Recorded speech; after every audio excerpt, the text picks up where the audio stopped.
இன்றைய காலத்தில் mobile phone தான் நம்மை ஆட்டி படைக்கிறது. படிக்கிற குழந்தைகள் இளைஞர்கள் உட்பட புத்தகம் படிக்கிற பழக்கம் போய் விட்டது.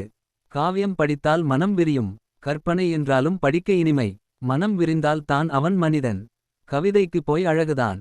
கம்பன் ராமாயணம் எழுத ஆரம்பிக்கும் போது நான் பெரிய புலவன் என்று எழுதவில்லை. ராம கதை சொல்ல வேண்டுமென்ற ஆசையால் எழுதுகிறேன் என்று சொல்கிறார். பால் கிடைக்காமல் தவித்து கொண்டிருந்த பூனைக்கு பால்கடல் முன்னே தெரிய அவ்வளவு பாலையும் நக்கி குடித்தது என்று சொல்கிறார். அருமையான கற்பனை. காசில் கொற்றத்து ராமன் கதையை ஆசையாய் சொல்கிறேன் என்று சொல்லும் போது என்ன அழகு. இதற்காகத்தான் காவியங்களை படிக்க வேண்டும் என்று முன்னோர்கள் சொன்னார்கள்.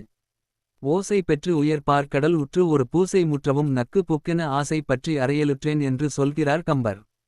குற்றமே இல்லாத ராமன் கதையை சொல்லப் போகிறேன். வால்மீகி 18 குணங்கள் உள்ள ராமன் என்று சொல்கிறார். ராமனுக்கு கெட்ட குணங்கள் எவ்வளவு என்று எண்ணவே முடியாது. நமக்கோ நல்ல குணங்களை எண்ண முடியாது. இலக்கியங்களை படித்தால் மனம் விரியும்.